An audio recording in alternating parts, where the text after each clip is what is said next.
Ciutadania, gràcies per seguir-nos. Això és Veus a SICOM, un programa de SICOM, Associació Ciutadania i Comunicació. Estem a Rusafa Ràdio. Recordem que estem al directe al YouTube, al Twitch i al Facebook. Avui contem amb Aitana Chaquet. Hola, bon dia. Un plaer, com sempre. I després també entrarà Natàlia per a la segona entrevista. Avui contem amb Marina Gutiérrez Carrión. Bon dia. I Lucía Benlloc, que estan fent les pràctiques en l'Organització Paz i Desarrollo. Hola. Bon dia, Verònica. I després també contarem amb Beatriu Cardona, la portaveu d'Intersindical, per a la segona entrevista. Bé, doncs anem a començar ja primer en aquesta entrevista.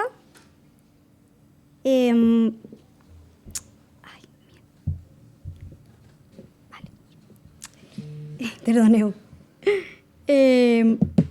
La Organización Paz y Desarrollo és una ONG que des de 1991 treballant per a la cooperació i la sostenibilitat, i el que em sembla molt més interessant per a primer a introduir un poc què és exactament aquesta associació és que he vist que treballem des d'Espanya, però sobretot també en el lloc d'Amèrica, en Àfrica i les comunitats locals. M'interessaria molt començar a parlar de l'associació en aquest sistema local de cooperació des d'ací, des d'Espanya, y también los jocs en los territorios. Marina, por favor.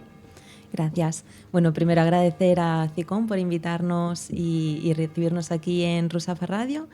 Y sí, como bien dices, nosotras desde Paz y Desarrollo trabajamos en distintos países. Nuestras delegaciones exteriores están en diferentes países de Centroamérica, Sudamérica y en África también.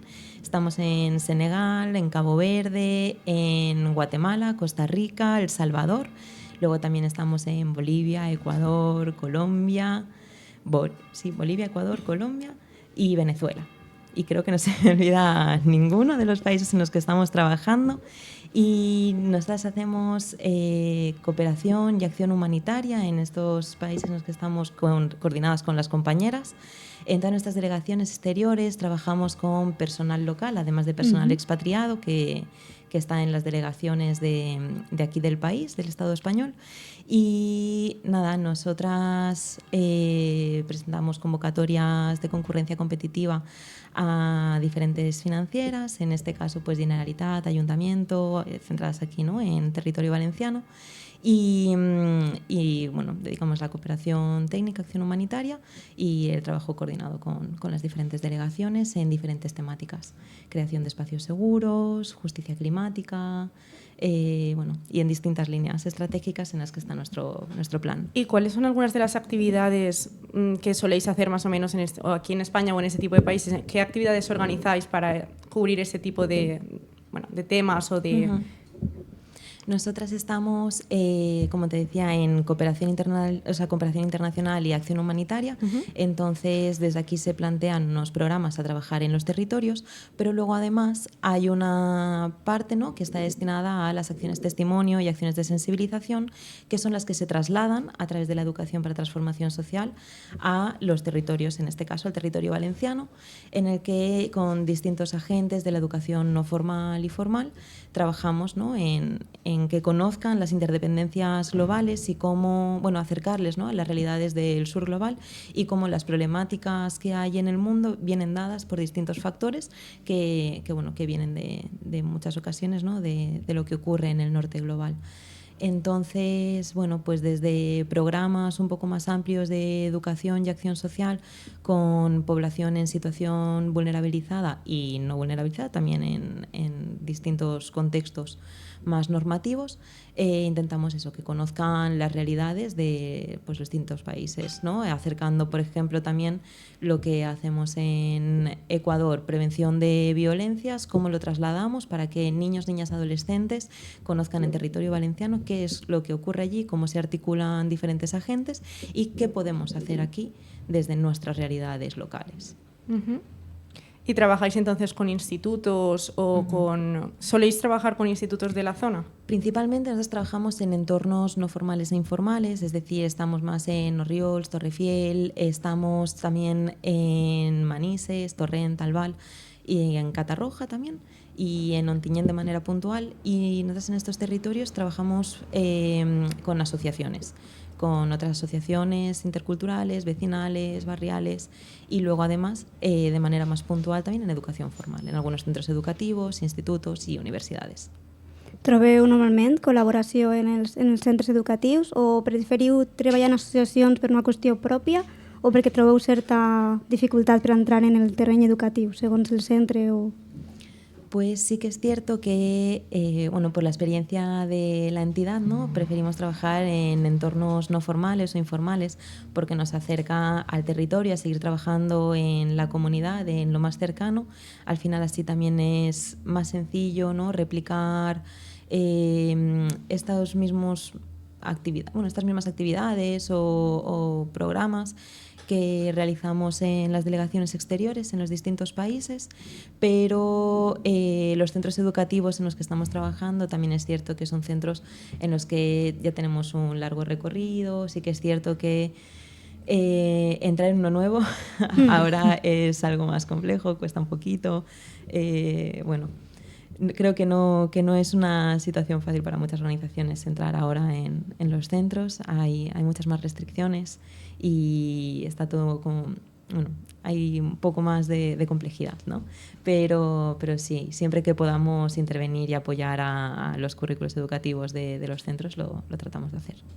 I dime, Lucía, per què triares aquesta ONG per les teves pràctiques?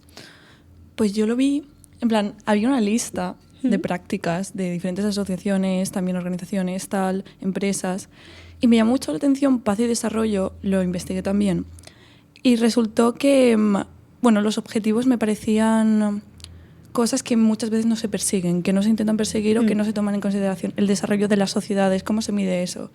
Me parecían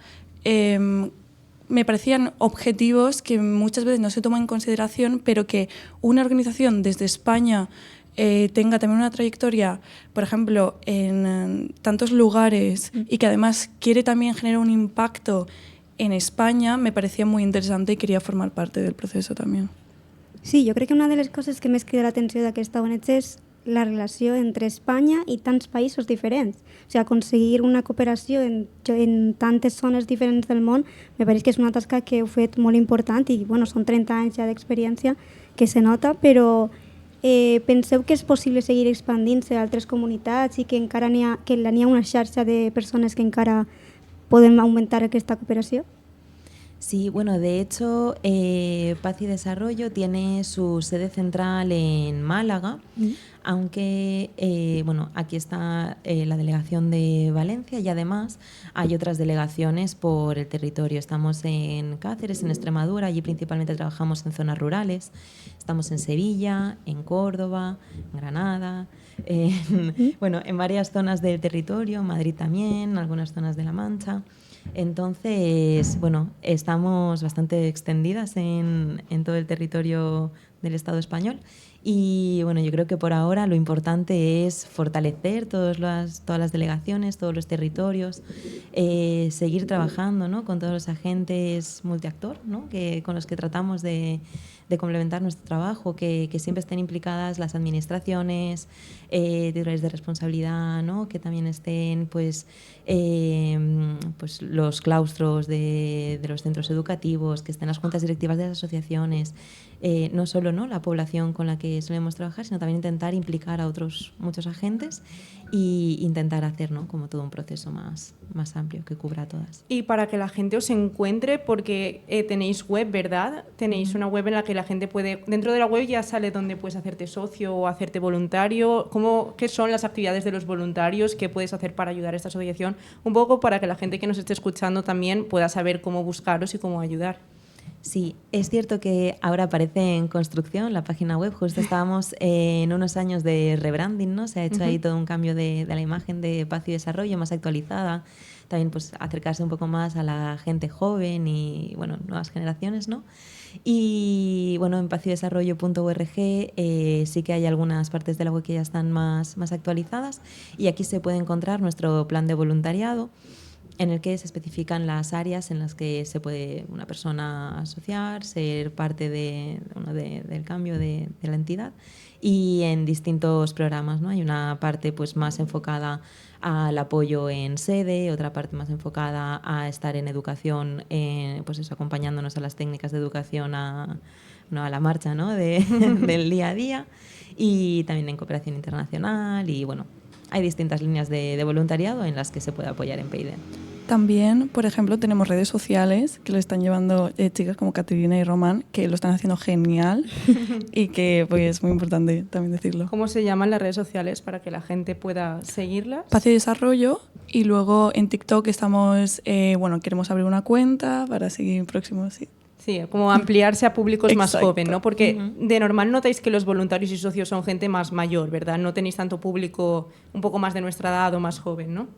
Eso es, normalmente contamos con personas jóvenes, pero ya más tempranas a Jóvenes la edad adultos, adulta. sí. Pero sí que es cierto que desde que impulsamos un programa que está financiado por la Generalitat, Generación del Cambio, trata de sensibilizar a la población más joven, ¿no? A partir de los 16 años hasta los 20 y pocos, en participar en la comunidad, ya no solo en programas de cooperación, de tener que ir a terreno, visitar un espacio, en una delegación exterior y todo un proceso allí, sino de lo que hacemos también aquí, participar en tu comunidad, al final visibilizar la importancia de colectivizarse y de participar en tu barrio, aunque sea.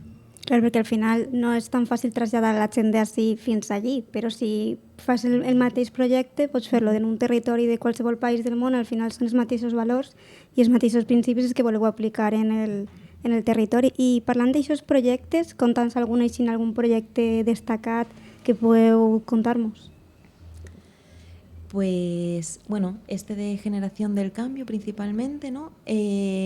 Nace también un poco de ver experiencias en Ecuador, por ejemplo, donde grupos de jóvenes se han formado en distintos territorios, en liderazgo de su comunidad, en reporterismo comunitario.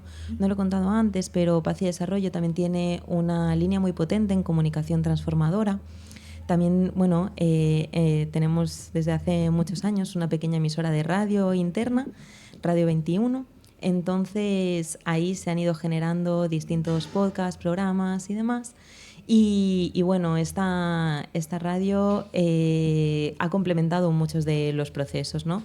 Por ejemplo, el programa Meta en Ecuador ha sido este proceso que ha estado formando a jóvenes en distintos territorios, también reporterismo comunitario, y esto después se ha ido replicando, ¿no? En todos los territorios españoles, y finalmente, bueno, este enero presentamos una red de reportería comunitaria a nivel global, donde participaron jóvenes de Costa Rica, jóvenes de Colombia, jóvenes de Ecuador, jóvenes de Málaga, de Valencia, y bueno, estamos tratando, ¿no? de generar que la comunicación transformadora es un poder súper importante para la gente joven principalmente. ¿Y dónde se podrá encontrar esto que estás comentando, que dices que sale en enero? ¿En la web o lo haréis en la radio? Está publicado ya en nuestras redes sociales, en Instagram está publicado y en nuestra web también.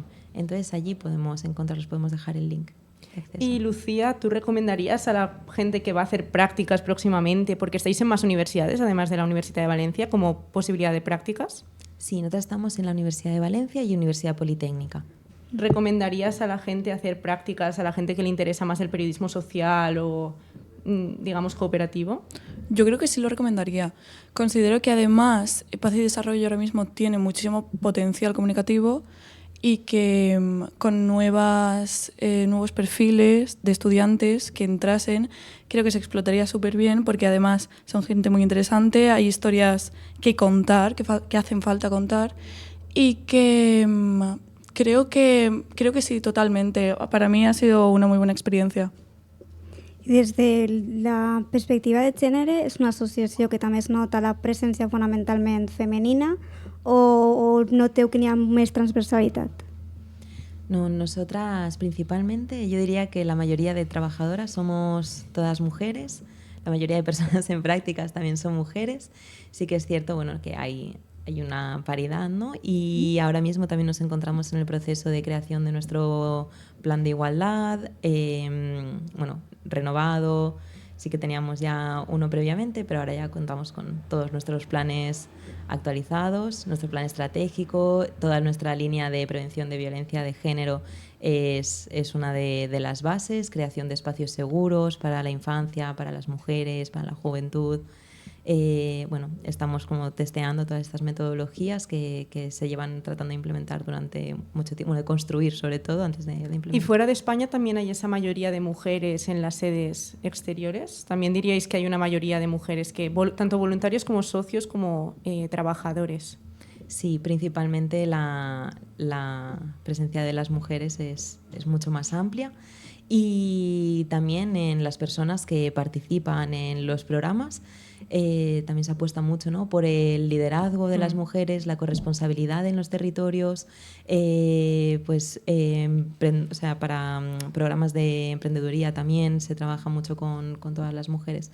Principalmente la población con la que estamos trabajando son niños, niñas, adolescentes, juventud y mujer. Sí, també suposa que en certa manera en aquests territoris les dones i la gent més jove són també un grup vulnerable, no? I per això també igual necessiten més reforç, sobretot en els dius de l'emprenedoria. És molt important que puguen tindre el seu propi treball i crear els seus propis projectes per desenvolupar-se en el territori i no tindre que eixir del país. Eso es, por ejemplo, en Cabo Verde las compañeras estuvieron desarrollando todo un programa con las peixeras de la zona, ¿no? Entonces ahí estuvieron pues reforzando toda esta cadena, ¿no?, de comercialización. Luego también otras pequeñas emprendedurías, ¿no?, pues en temas de bisutería para que hubiese residuo cero con las escamas del pescado. Y lo mismo en Ecuador, en Cotopaxi. Allí también una casa de acogida, también están trabajando en temas textiles y bueno, se están generando distintas líneas en Manabí, por ejemplo, también con el café, el cacao, el bambú, y en todos estos procesos las mujeres están como las principales. Sí, porque hasta, por ejemplo, bueno, estábamos hablando también hace tiempo en la organización que hay incluso sociedades donde están principalmente las mujeres, porque la mayoría de hombres han emigrado, ¿no? Es muy interesante porque el principal foco de trabajo y de cuidado de la familia son las mujeres. Claro.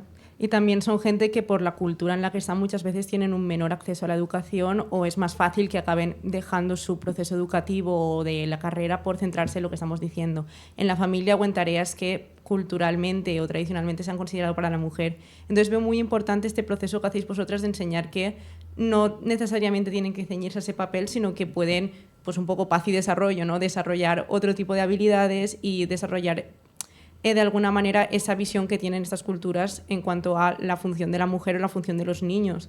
Porque también cuando hablas de jóvenes, ¿te refieres a jóvenes que en otros países no están escolarizados para darles algún tipo de educación, o más bien como enseñarles que tienen otras salidas, otras opciones a nivel tanto ecológico como todos los valores que tenéis en la asociación? Me refiero, ¿los buscáis a niños que están en situación de vulnerabilidad, o es más en general la población de la zona enseñarles los valores que transmitís en la asociación?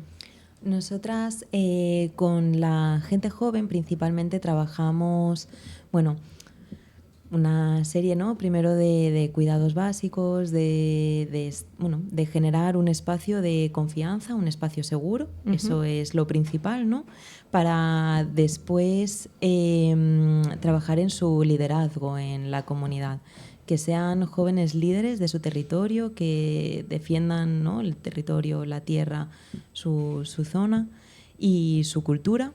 Y después, bueno, por ejemplo, en Senegal ahora pronto vamos a comenzar un nuevo programa en el que no solo vamos a trabajar con la herencia, ¿no?, que ya llevamos muchos años allí, trabajando en temas de sostenibilidad ambiental, huertos familiares y enfocado a la agroecología.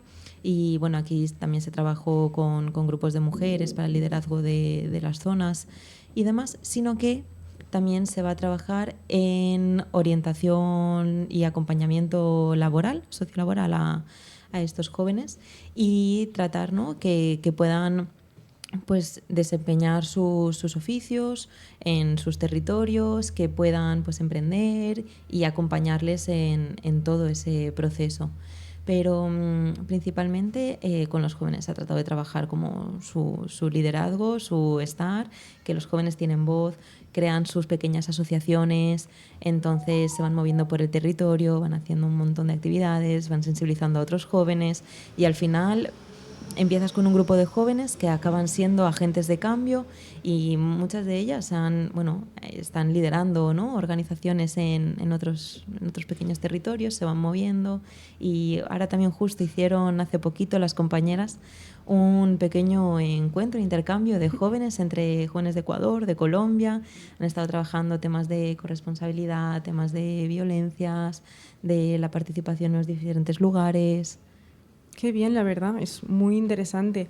¿Y vosotros dónde estáis ubicadas aquí en Valencia? Porque supongo que la gente que quiera también informarse también podrá ir allí a preguntar, ¿verdad? En plan, o saber los planes que estáis haciendo aquí en Valencia actualmente, las cosas que estáis organizando por aquí. ¿Dónde pueden ir a buscaros o cómo pueden contactaros? ¿Algún número de contacto? Pues nosotras tenemos la oficina en Alboraya, muy cerquita de la parada de Perisaragó. Y luego también estamos en Valencia, cerca del Mestalla, y luego tenemos número de contacto 605-32-0000 y aquí también se nos puede contactar, ¿no?, para cualquier cosa, igual por redes sociales, también estamos pendientes. Y también tenemos un pequeño huerto que inauguramos justo hace un año, ahora un mes más o menos. Estamos en Torrefiel. Este huerto estamos en Torrefiel, da a la Ronda Norte, justo detrás del Colegio Antonio Machado. Y aquí estamos los sábados por la mañana, que también cualquier persona que quiera ser voluntaria en temas de sostenibilidad, pues estamos abriendo este espacio al territorio. I parlant... Ui, Bueno, perdona. sí. Tranquil·la, era només preguntar si Sí. per a fer-se voluntari d'això tens que fer-ho des de la web o simplement pots anar i preguntar. Te puedes acercar al huerto, preguntar o igualmente por teléfono, redes sociales y ahí ya nos coordinamos. Perfecto. Sí, jo és que volia preguntar-te per aquest hort que estàs comentant, exactament, o sigui, ha sigut simplement el terreny, com l'heu aconseguit, qui està treballant en l'hort, quin és el pla per a poder desenvolupar els productes? Sí, el huerto solo es eso, un pequeño huerto, pero nuestro concepto era de un centro cívico circular en el que no solo fuese un espacio donde un grupo de personas van a plantar de temporada X cosas, sino que también se trabajaran economías alternativas, economía circular, que estuviéramos, ¿no?, en un espacio de comunidad, en un espacio seguro, donde todo el territorio, donde todo el barrio se pudiese acercar y como nosotras también solemos explicar, ¿no?, este espacio es un espacio seguro, personas migrantes, recién llegadas o que están tratando de tejer una red en la zona. Tratamos de que la Besana sea un espacio para todas, para compartir, para estar, ¿no? Y bueno, esto surgió hace ya pues en el 2022 y se financió con una convocatoria de innovación de las naves y del Ayuntamiento de Valencia y bueno, pues de aquí la locura, ¿no?, de un terreno en desuso público, transformarlo y que sea un terreno para la comunidad, para todas. Estamos en directo ahora mismo y la gente nos puede ir enviando mensajes, así que ha habido bastante difusión del programa, parece ser, porque hay bastante gente que está comentando. Amparo de Valencia nos dice, excelente trabajo, me encanta esta asociación. Carlos comenta que la participación de la juventud es un tema central para que las cosas cambien. Raquel de Valencia dice que la radio como medio de difusión de estas iniciativas mola, en el caso de Ruzafa Radio, que da voz a todas y todos.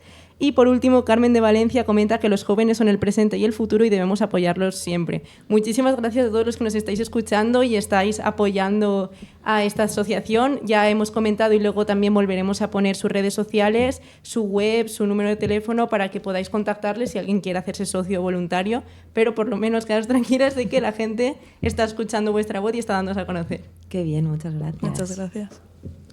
No, pues fins així la primera entrevista. Espero que vos hagi agradat. Moltes gràcies per la vostra participació i moltes gràcies Marina i Lucía per haver vingut i per haver parlat de l'associació. La veritat és que ha sigut un gust i espero que moltíssima més gent la conega i s'apunte i participi en tots aquests projectes que la veritat és que a mi em semblen superinteressants i que la gent jove també sí que vol participar. L'únic que necessita és un canal per a poder mobilitzar-se i unir-se i tots junts segur que podem fer les coses millor. Moltes gràcies.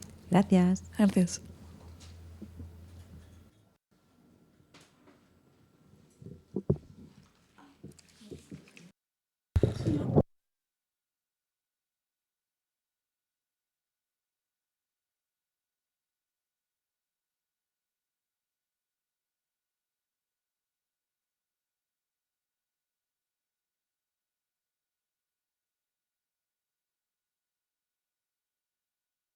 Tildes, puntos y coma, recorriendo mis cultivos y disfrutando su aroma. Cuando ya la flor germina de mi café arábico y al fin la cosecha termina, recojo con fe mi fruto. Trabajamos con esmero, semana, día y hora. Somos cafetaleras, mujeres emprendedoras, desde el grano hasta la taza se siente nuestra dulzura. Te invitamos a un buen tinto en la comunidad Tabuga.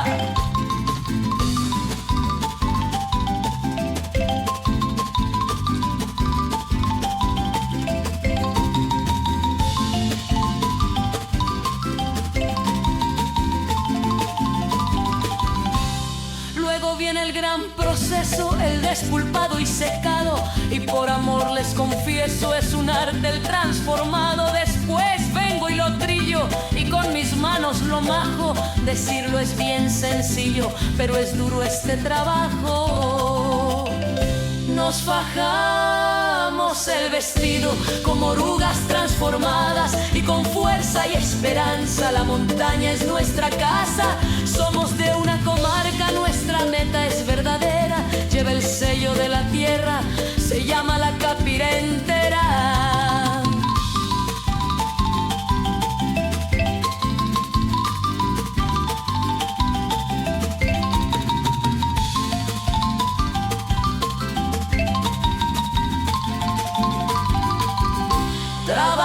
Trabajamos con esmero, semana, día y hora. Somos cafetaleras, mujeres emprendedoras, desde el grano hasta la taza se siente nuestra ternura. Ven, tómate un buen tinto en la comunidad Tabuga.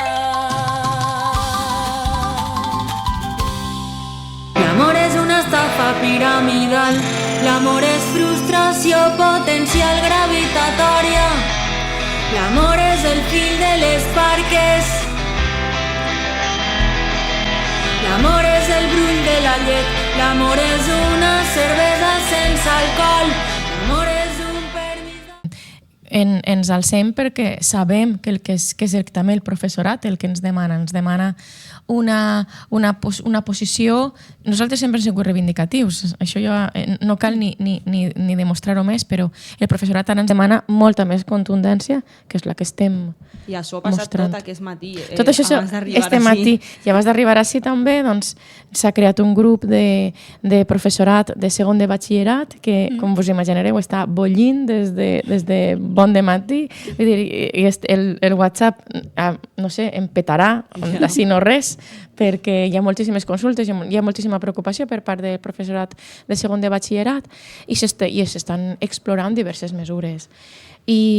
Però, clar, nosaltres no volem que les coses es decidisquen tampoc en un grup de WhatsApp ni en això. Nosaltres som un sindicat assembleari i nosaltres ens nodrim de les nostres assemblees i el que hem impulsat és que els sindicats de la mesa que hem convocat la vaga indefinida, que som 4 dels 5, aquests 4 hem convocat una assemblea unitària per a demà, demà a la vesprada a les 5, per debatre tot, tant els serveis mínims abusius com la proposta que ens ha fet la Conselleria.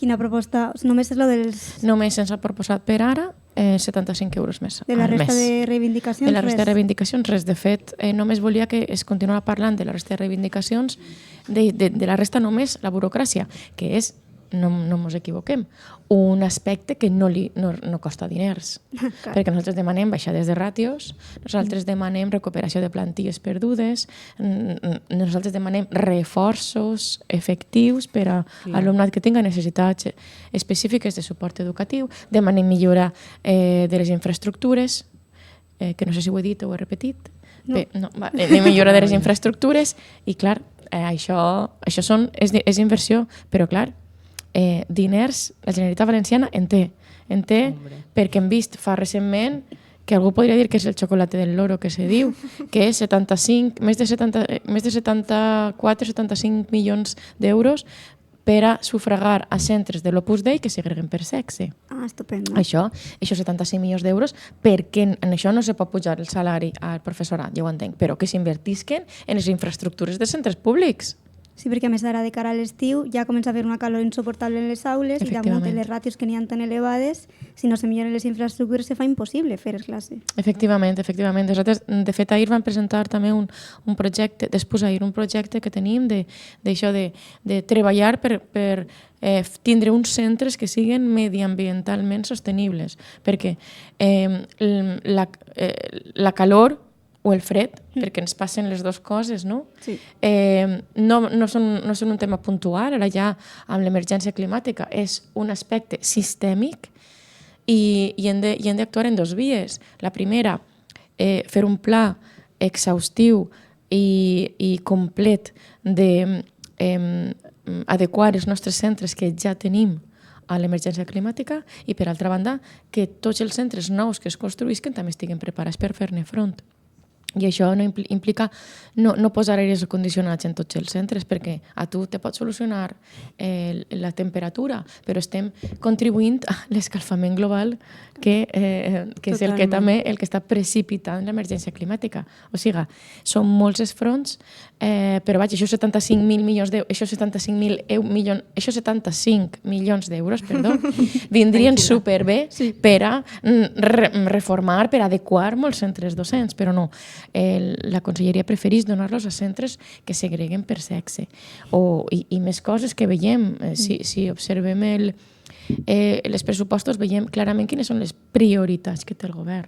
I per altra banda també n'hi ha una proposta d'accedir a uns diners per al finançament autonòmic que també s'han negat en banda a rebre. Vull dir, diners, si ho hagueren, n'hi haurien.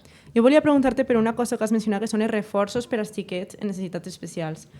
Jo conec casos de prop de professors que han tingut aquest tipus de problemes en xiquets, inclús jo mateixa he treballat amb xiquets durant algunes temporades de la meva vida i hem tingut xiquets amb necessitats especials i és de veres que són xiquets que necessiten moltíssima atenció perquè clarament no poden estar Poden estar, però sempre necessiten algú que estiga més pendent d'ells perquè tenen necessitats específiques i és de veres que és molt difícil trobar a gent que estiguen ells o inclús tenen que ser professors sense la formació necessària els que tenen que estar amb aquests xiquets sense tindre ningú tipus de formació i tinguent altres classes a les que estar pendents. Entonces em pareix una reivindicació molt important i que hauria començar a tindre's en compte perquè aquest tipus de xiquets existeixen, se té que tindre en compte que tenen aquest tipus de necessitats i que se té que fer alguna cosa al respecte perquè mereixen la mateixa atenció i la mateixa educació que el resto de xiquets. Entonces, quins tipus de medides haveu demanat a la Generalitat per reforçar això? Doncs mira, permet-me que el diga que em sembla que has exposat el tema d'una manera impecable des del realisme de la teva experiència, perquè la inclusió és un repte grandíssim, però el professorat, incloent-hi a tu, quan has estat treballant, i no només el professorat, el personal d'atenció educativa, volem i necessitem atendre'ls correctament. La inclusió no significa que ara l'alumnat que tinga necessitats específiques de suport educatiu estiga en una aula amb 25 xiquets més aparcat al final. Clar, això no és la inclusió educativa. I la inclusió educativa necessita recursos claríssims i, a més, incontestables, perquè no només perquè ja la quantitat d'alumnat que tenim amb aquestes característiques ho necessita, sinó perquè veiem també que és una necessitat creixent de la nostra societat. Vivim en un món que, per desgràcia, no cuida a les persones, diguem-ne la globalitat, no? No estem parlant de les persones activistes o de mitjans de comunicació com Rosa fa Ràdio, que sempre està atenent a totes les reivindicacions socials, sinó estem parlant d'això, la globalitat, el sistema. El sistema ens vol que apartem a les persones que no apleguen o que no corresponen a certs estàndards. No? I en aquest sentit, la inclusió educativa hauria de ser una de les principals màximes de qualsevol administració educativa. Totalment. I això se pot solucionar de dues maneres, i les dues impliquen recursos de persones extraordinaris, que són recursos econòmics, perquè tu has de pagar a aquestes persones. La primera, la baixada de ràtios. Tu en una aula en 25, en infantil i primària, o si te'n vas a l'ESO, que també en el primer cicle d'ESO també és 25, però quan te'n vas a 30 continua havent alumnat que té aquestes necessitats. Doncs tu, amb tota aquesta gent, amb totes les característiques diferents de cadascuna d'aquestes personetes a les que nosaltres aspirem a educar, tu no pots actuar de la mateixa manera. Vull dir, tu, si en tens a 25, no és igual que si en tingueres 15. Si en tens a 30, no és igual que si en tingueres 25. Per tant, la baixada de ràtios és fonamental. I la baixada de ràtios, quan més primerenc siga el nivell, millor. Vull dir, en infantil ne tindrà una ràtio de 15. És quan més atenció... Quan més atenció necessiten, i també quan abans tu pots detectar si algú necessita... Correcte, que hi hagi alguna necessitat i quan abans pots actuar sobre ella. Clar. Perquè tu, si en tens 25 en l'aula d'infantil, ja em direu com una persona humana pot actuar entre totes i cadascuna de les seues individualitats i en la seva col·lectivitat en conjunt. És impossible. Tu necessites tindre una ràtio reduïda i, a banda, en casos en què tingues un número determinat de xiquets i xiquetes amb necessitats, has de tindre una altra persona en l'aula. Això no és una cosa nova. En Finlàndia, que molta gent parla que si Finlàndia cap amunt, cap avall, a partir de 10 alumnes ja n'hi ha 2 docents en l'aula. Vull dir, estem parlant de coses que, si volem que realment apostar pel nostre sistema públic, les hem de tindre claríssimes. Baixada de ràtios i augment de dotació de professorat. Aquesta és la manera de solucionar-ho. Totalment. També veuries com una solució el facilitar formació per a tractar amb xiquets amb necessitats especials per als docents? Vull dir, que des de la Generalitat es posaren a disposició del professorat aquest tipus de formacions, perquè depèn també del grau, no? Però hi ha xiquets que són prou difícils de tractar si no tens una formació específica. Específica. Exactament. I al final la gent amb aquesta formació concreta, pues, per desgràcia, no sol ser un número molt gran o sol centrar-se en centres especialitzats, no tant en centres públics. Clar.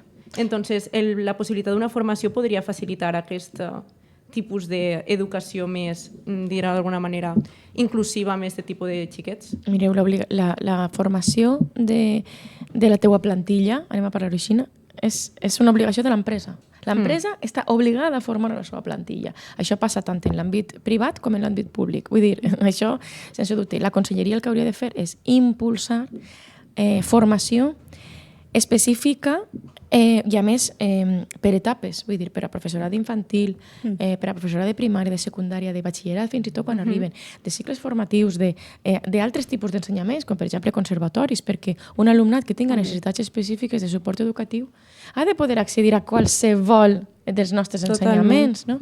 No només en centres on hi hagi projectes, no. I, a més, des del nostre punt de vista, aquesta formació hauria d'estar inclosa dins de l'horari lectiu.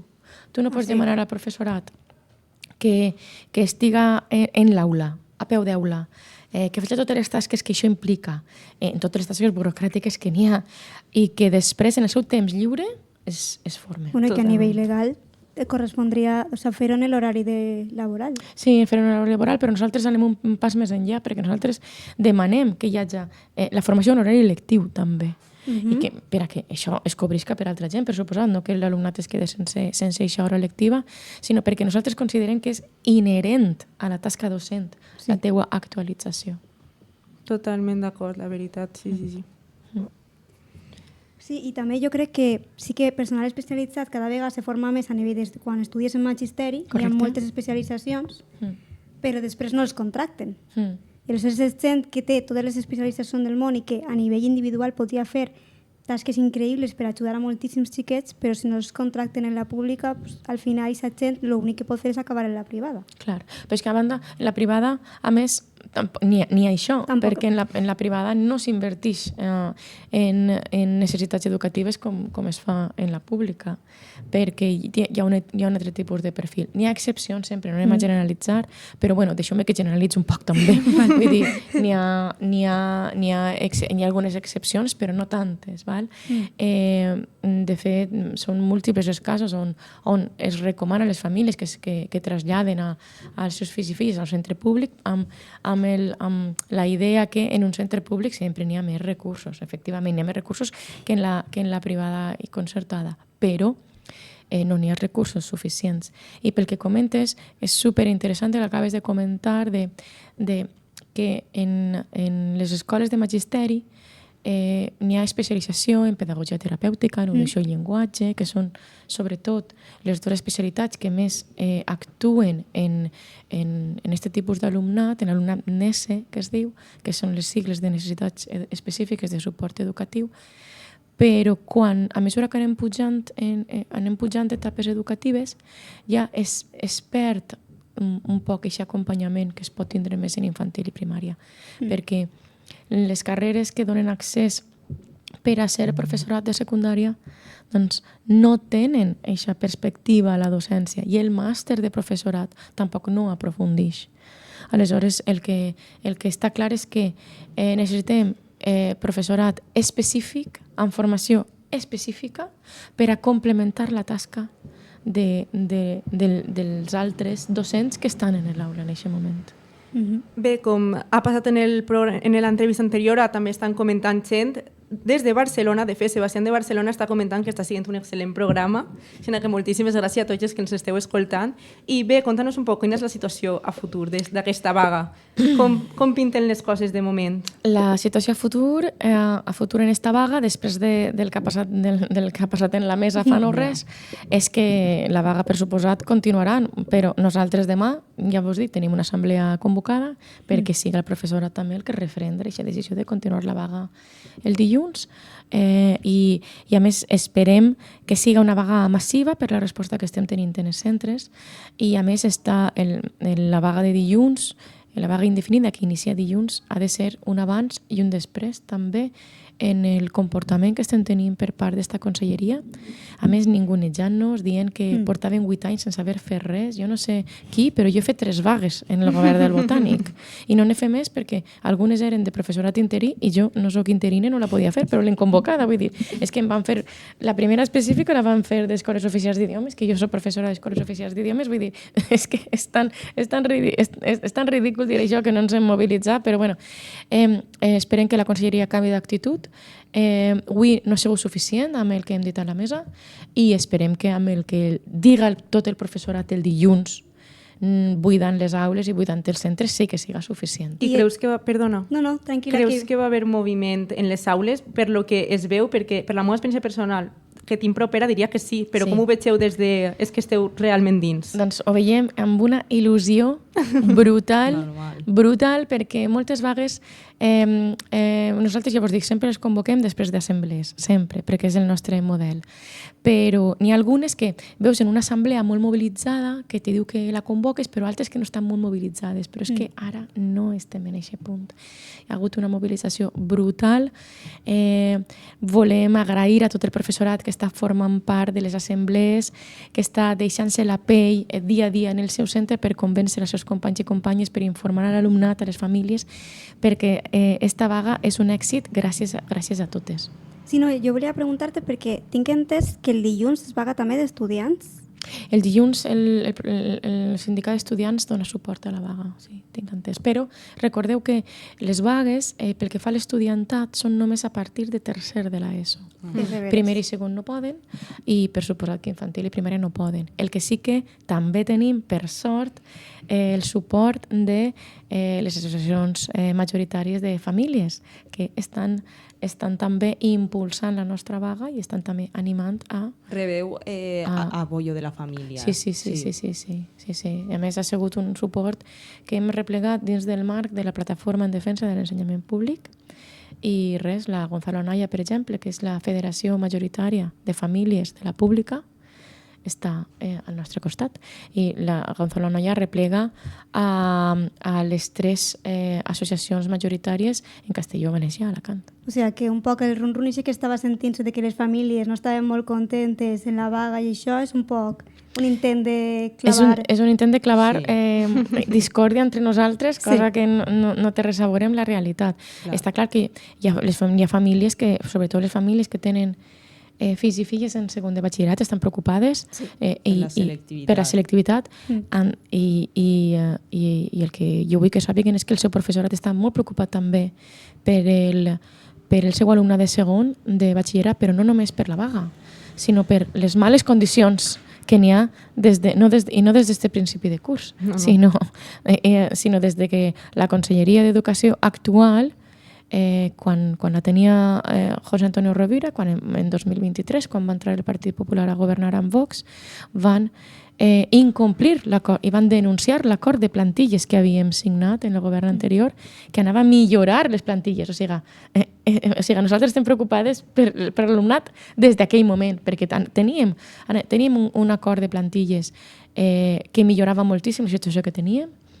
El govern del Partit Popular no el va voler implementar, hem hagut d'anar als tribunals, ho hem guanyat i així tot està fent un comptagotes. Vull dir, això de que la llei és igual per a totes és mentira.